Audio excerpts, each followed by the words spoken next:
Vous écoutez le journal sur Oxygène FM. Un seul élément dans cette deuxième partie du journal, il s'agit, comme tous les vendredis, le journal de la santé qui est axé sur la malnutrition infantile qui continue de faire des ravages dans la région de Diourbel. En effet, derrière chaque enfant affaibli se cachent les mêmes réalités. Une pauvreté persistante, des mères enceintes elles-mêmes mal nourries, un manque criant d'informations et le non-respect de l'allaitement maternel exclusif durant les 6 premiers mois. Comment rompre ce cercle vicieux qui condamne les plus vulnérables dès la naissance? Dans ce journal de la santé, nous plongeons au cœur de ce fléau silencieux à la rencontre de ceux qui le vivent, le soignent et se battent chaque jour pour l'éradiquer. C'est une signature de Mbagnick Diouf.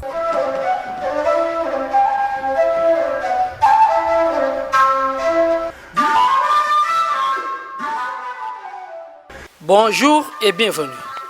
Au Sénégal, selon une étude de l'UNICEF datée de 2023, près de 8% des enfants de moins de 5 ans souffrent d'émaciation ou malnutrition aiguë et 17% représentent un retard de croissance. La région de Diourbel figure parmi celles où les cas de nutrition infantile restent élevés, aggravés par la pauvreté, la faible diversification alimentaire entre autres. Les dernières données du ministère en charge de la santé sont révélatrices.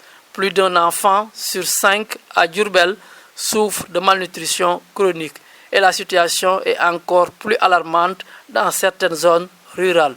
Pour en savoir plus et pour contribuer à sensibiliser les populations sur ce fléau qui gagne du terrain dans cette localité, l'Association des journalistes en santé, population et développement, à travers le projet Santé en Lumière, financé par la fondation Bill et Melinda Gates, a organisé une caravane de presse au cœur du Baol sur le thème Enjeux et défis de la malnutrition.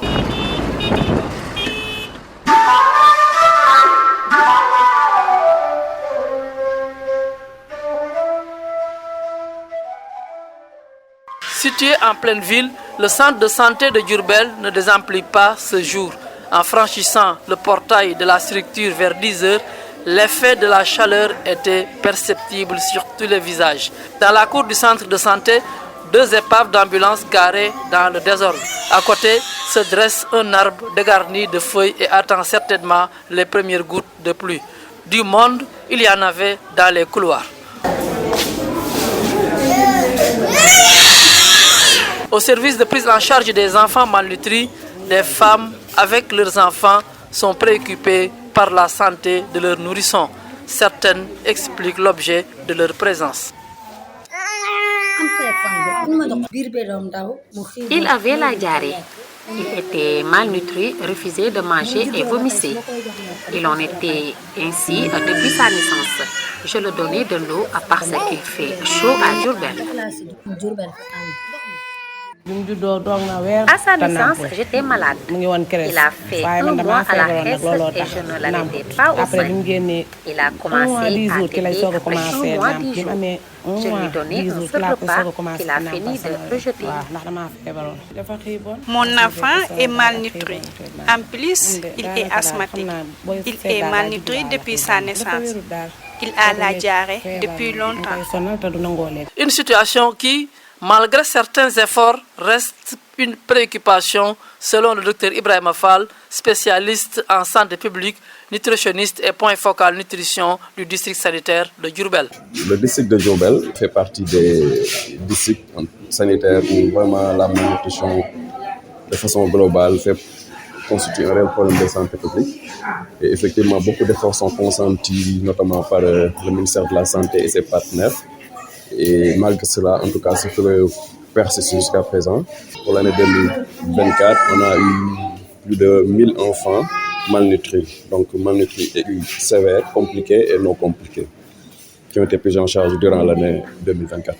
Que ce soit dans le district sanitaire de Diourbel, de Bambey ou de Touba, les situations sont identiques. Les causes ou facteurs favorisants de la malnutrition sont aussi les mêmes.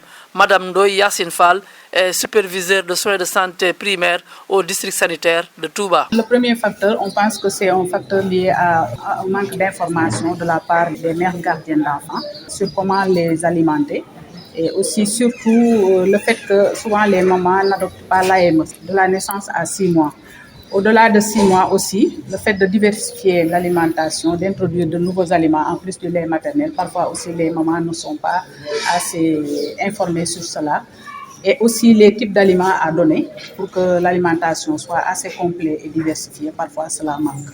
L'autre déterminant aussi, c'est parfois, même si la femme est très bien informée, la pauvreté peut faire qu'elle n'a pas assez de moyens pour acheter assez d'aliments pour toute sa famille, pour elle-même, pour que le lait soit assez riche, ainsi de suite. Bon, les autres déterminants aussi, ça peut être lié au fait que souvent les enfants font des cas de diarrhée ou bien font des cas de maladies comme par exemple les infections respiratoires aiguës. Donc ces pathologies aussi peuvent être le lit de la malnutrition. Le fait que l'enfant est souvent malade ou bien a souvent la diarrhée peut être le lit de la maladie. Outre ces causes, on peut citer aussi la transmission de la malnutrition d'une femme enceinte malnutrie à son bébé dès la naissance. Oui, ça c'est un cercle vicieux parce que ça aussi du côté de la maternité. Durant les consultations prénatales ou bien à chaque fois qu'on a l'occasion de rencontrer une femme, que ce soit la femme enceinte ou bien la femme allaitante, on en profite pour faire le dépistage et essayer de donner les conseils nécessaires. Durant la grossesse aussi, on insiste sur l'alimentation de la femme, parce qu'elle soit renforcée durant cette période assez critique de sa vie. Donc, on leur demande même de compléter, au-delà des 3 repas quotidiens, de renforcer avec 2 autres repas, comme des goûters, pour un peu combler les besoins alimentaires soient bien satisfaits pour ces mamans. Au niveau de ces femmes aussi, peut-être on n'a pas les chiffres, mais quand même, il y a une certaine prévalence de la malnutrition, que ce soit les femmes enceintes, que ce soit les femmes allaitantes. Ce qui fait que c'est un cercle vicieux parce que la femme qui est malnutrie et qui est en état de grossesse a tendance à donner naissance à des enfants qui sont de faible poids de naissance. Si l'enfant n'est pas pris en charge très tôt, bien suivi, cet enfant aussi peut devenir malnutri et une fois adulte aussi continuer ce cycle et de donner, si c'est une femme, donc être une femme malnutrie pour continuer d'aller vers la grossesse. Malgré le nombre élevé de cas de malnutrition, la prise en charge est bien organisée dans la région de Diourbel. Le docteur Ibrahima Fall revient sur le traitement et le suivi des enfants malnutris. Pour les enfants malnutris, en réalité, quand ils sont admis au sein du centre de prise en charge, en fait, ils sont catégorisés. Donc, si vraiment c'est une malnutrition aiguë, sévère, compliquée, donc le plus souvent, on propose une hospitalisation et la prise en charge du facteur qui complique la malnutrition, aussi bien aussi une prise en charge de la malnutrition en tant que telle, avec des objectifs qui sont édifiés dès le début de la prise en charge, en fonction de l'évolution de la maladie. Dès qu'il y a une bonne évolution, maintenant, le traitement se fait à domicile. En fait, la maman va venir au rendez-vous pour la prise en charge de l'état nutritionnel de son. Certaines femmes rencontrées apprécient la qualité de la prise en charge.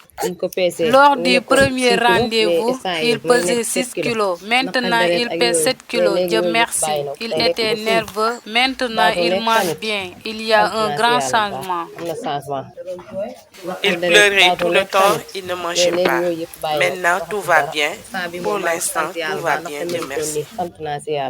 Dans cette région, interviennent des ONG qui appuient l'État du Sénégal dans la lutte et la prévention de la malnutrition.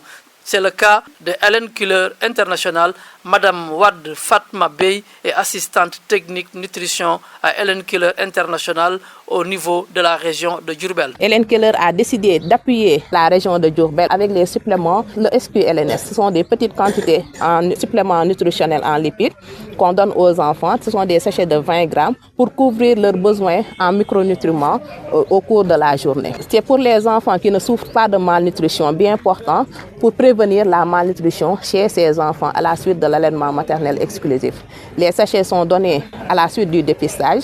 Quand on dépiste l'enfant et que l'enfant n'a pas de malnutrition ni modérée ni sévère, qu'on donne les sachets de SQLNS qui sont des compléments pour renforcer l'apport nutritionnel de l'enfant. Tous ces efforts sont accompagnés par des conseils et recommandations pour prévenir la malnutrition. Le docteur Mamadou Dieng est le directeur régional de la santé de Diourbel. Renforcer la sensibilisation et renforcer aussi la disponibilité des aliments, l'utilisation des aliments locaux. Il faut aussi utiliser les fruits saisonniers les aliments, en tout cas, qui sont disponibles au niveau local et essayer de respecter les directives des services de santé pour une meilleure alimentation des enfants.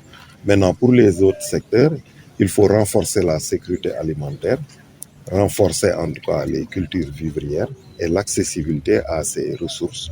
Il faut lutter contre la pauvreté, parce que là où il y a la pauvreté, il y a souvent des cas de malnutrition. Il faut améliorer l'hygiène individuelle et collective, faire l'assainissement et faciliter l'accès à l'eau potable et surtout lutter contre l'insalubrité, éviter les maladies diarrhéiques, parce que c'est des maladies qui... La malnutrition n'est pas une fatalité.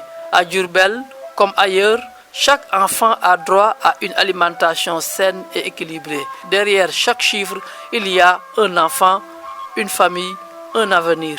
Agir, c'est sauver des vies. C'est tout pour aujourd'hui. Merci d'avoir suivi. Rendez-vous vendredi prochain dans un autre journal de la santé. D'ici là, portez-vous bien.